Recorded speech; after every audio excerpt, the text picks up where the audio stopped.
bien, bonjour tout le monde et bienvenue sur la chaîne Alcine French Plamo pour la review du RX-75 Gun Tank. Alors bon, je vais pas refaire l'historique du kit au niveau de comment il se situe dans la série. Là je viens de finir de le monter, donc on va vraiment parler du kit en lui-même. Essayer de voir un peu ses points forts, ses points faibles, et puis ce qu'on en pense, enfin en tout cas ce que moi j'en pense. Donc déjà, premièrement, c'est un kit, je trouve, qui est, pour du 144, d'une très bonne taille. Moi, je l'imaginais vraiment beaucoup plus petit que ça. Là, vraiment, si on le compare à un kit standard, entre guillemets, de l'échelle 144 pour les high grade, eh ben, il est assez mastoc, hein. Si on compare, par exemple, à la taille de ma main, il est assez imposant. Donc c'est vraiment pas mal, hein. On sent tout de suite que, bah, effectivement, c'est un tank, c'est un peu les prototypes des premiers Mobile Suit, avec des choses assez massives, costauds, bah, qui sont censés résister un peu aux attaques et en imposer. Donc là-dessus, bah, en tout cas, pas de souci, il en impose, il est vraiment assez grand. Ensuite, deuxième chose, est-ce qu'il est mobile par rapport à ses chenilles? Bah non, tout simplement, on peut pas les bouger, on peut pas les faire avancer. Simplement, le système est assez bien foutu, ceci dit, ce qui permet d'avoir vraiment des chenilles qui sont bien collées finalement au système.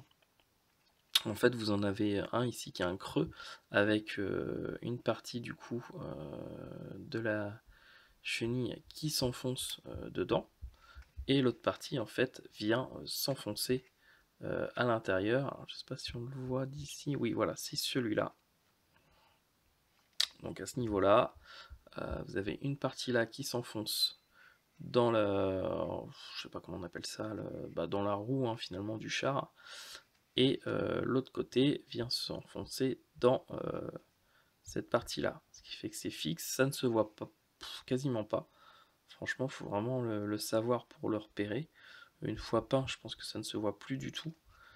Et en tout cas, ça fait, c'est pas mal, parce que du coup, ça respecte vraiment bien finalement la forme que ça doit avoir. On n'a pas de truc un peu soit trop comme ça ou trop dans tous les sens. Là-dessus, c'est un bon point positif, en tout cas pour l'aspect visuel. Voilà. Au niveau des articulations, eh ben, on est un peu limité. Alors, vous avez une articulation au niveau du coup des hanches, où vous allez juste pouvoir tourner comme ça, donc pas plus, puisque finalement ça va être bloqué de chaque côté par cette petite partie là. Donc là-dessus, bah voilà, pas d'avant, pas d'arrière. Au niveau de la tête, vous allez pouvoir un petit peu bouger de haut en bas. Et puis au niveau de la tournée, bah, là vous allez être bloqué par contre par les canons. Donc vous allez pouvoir tourner un tout petit peu. Donc c'est vraiment finalement un peu si s'il se mettait comme ça, hop, on va mettre un peu dans cette position là, mais sinon finalement il est fait pour être un peu droit finalement, hein, comme un piqué. Voilà. Bon. Les canons au niveau du cou, et ben, on peut les monter en hauteur jusque là, et puis on peut les baisser jusque là. Voilà. Ils sont orientables chacun dans une position différente. Derrière, on retrouve le backpack. Et puis ensuite, qu'est-ce qui va nous rester? Bah, ça va être les bras, avec le bras qui peut tourner à 360. Ici, on peut faire pivoter un peu cette partie-là, ce qui ne sert pas à grand-chose. Le bras, on peut le bouger de cette façon-là. On peut le tourner. Et puis du coup, le plier également. Donc c'est à la fois limité, à la fois, bon, on arrive quand même à le mettre finalement dans la position qu'on veut. On pourrait même le faire tirer en arrière si on avait envie. Voilà. Donc en tout cas, au niveau des articulations du bras, ça fait le taf par rapport à ce dont on a besoin et ce dont on peut en faire. Voilà. Il n'y a pas besoin de plus, on va dire. Voilà. Donc au niveau des articulations, bah, on a fait le tour, hein. L'aspect visuel, bah bon, effectivement, il est un peu simple, pas forcément beaucoup de détails, mais en même temps, tous les détails existants, et ben, ils y sont, hein. C'est quand même, c'est quand même un design qui date des années 70, donc bah, pour l'époque, ça reste quand même pas mal. On a même un petit peu de détails en dessous également. Voilà. Et puis c'est tout. Voilà. Je pense qu'au niveau du kit, bah, je peux pas vous dire grand chose de plus. La qualité du plastique, elle est pas top top. Je retrouve un peu finalement la qualité que j'ai eue avec comment dire, le Gundam Wing Zero Custom à l'échelle 1 centième que j'ai réalisé il n'y a pas beaucoup de temps. Qui est pourtant un kit beaucoup plus vieux que celui-là, puisque celui-là il date des années 2000. L'autre, je crois que c'était 96-97. Bon, on dirait à 3-4 ans près, c'est un peu la même chose. Mais ouais, au niveau de la qualité, bah déjà vous l'avez vu au niveau de l'intérieur des pièces, hein, bon, c'est pas net net. Mais bon, après voilà, une fois monté, il est pas mal, il est solide. Il y a un petit peu de travail au niveau des jonctions entre les pièces, hein, que ce soit au niveau des canons, des bras, des hanches. Mais bon, en dehors de ça, après, voilà, ça reste un petit kit sympathique, vraiment pas cher, hein, comme je l'ai dit, je crois qu'on le trouve aux alentours des 6 euros. Et puis voilà, c'est un mobile suite un peu historique, hein, finalement, de la série Mobile Suit Gundam, et ça fait partie de l'Universal Century, donc de l'histoire principale. Donc c'est un kit, si vous êtes un petit peu collectionneur comme moi, et bah, c'est toujours très sympa d'avoir dans sa collection. Voilà. Sur ce, j'enchaîne directement sur la peinture, donc je vous dis à tout de suite. Et voici donc le modèle terminé, monté, peint et verni. Alors, j'avoue, j'ai fait ma grosse feignasse. Voilà, j'avais absolument pas la motivation de faire disparaître les lignes de joint entre deux pièces. Donc il y avait principalement sur les canons, les épaules, les bras et puis un petit peu sur les hanches. Voilà, je laissais. De toute façon, bon, on va dire que c'est un modèle qui sera pas sur les premiers plans de la vitrine, il sera plus vers le fond. Donc ça ne se verra pas beaucoup. Et puis voilà, j'ai pas non plus envie de. Là, j'étais pas du tout motivé à me faire chier, à faire disparaître les lignes. Voilà, je les ai laissés. J'ai pas mon modèle. Moi, déjà, ça me convient, c'est déjà pas mal. Voilà. Les plus tatillons crieront au scandale. Ce n'est pas grave. C'est pas dans leur vitrine qu'il va aller. Voilà. Alors, en tout cas, j'ai pris vraiment beaucoup de plaisir, que ce soit à le monter ou à le peindre. C'est vraiment un petit kit sympa.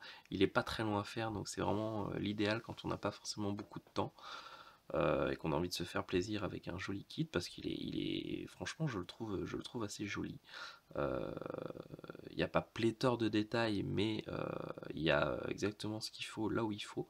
C'est une très belle représentation de ce qu'on peut trouver dans l'animé finalement, voire même mieux, hein, puisque pour moi il y a plus de détails sur ce modèle que ce qu'on peut voir finalement dans l'animé des années 79. Donc on va arrêter de le faire tourner pour vous montrer ça d'un petit peu plus près. Voilà. Alors, on va essayer de centrer ça. Alors, bah déjà le rendu des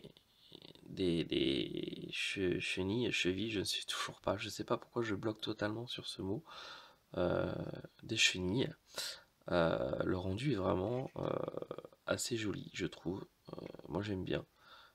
Je me suis contenté de les peindre avec une peinture métallique extrême métal. Je crois que j'ai pris euh, du black aluminium ou quelque chose comme ça. Et puis ensuite, j'ai passé un petit peu de pigment dessus.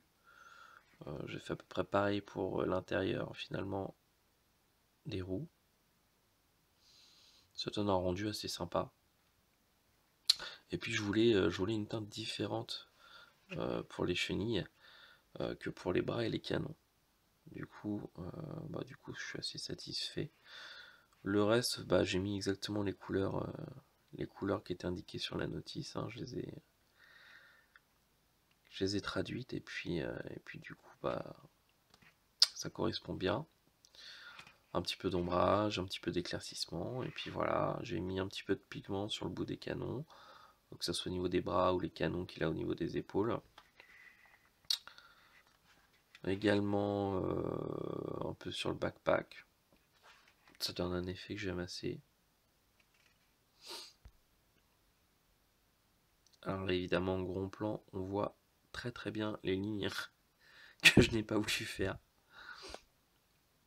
Bon, c'est vrai que ça aurait été quand même plus joli si j'avais eu la motivation de le faire, mais bon voilà, tant pis, hein, de temps en temps, ras-le-bol. Comme je l'ai déjà dit, hein, je commence vraiment à avoir du mal maintenant avec les kits où il y a du boulot. Quand je vois la qualité des kits récents, où on n'a plus finalement à se faire chier avec tous ces trucs chiants. Alors il y en a qui aiment bien, hein, moi de temps en temps, c'est vrai que j'aime bien prendre une maquette assez ancienne et puis essayer d'en tirer quelque chose de le plus joli possible.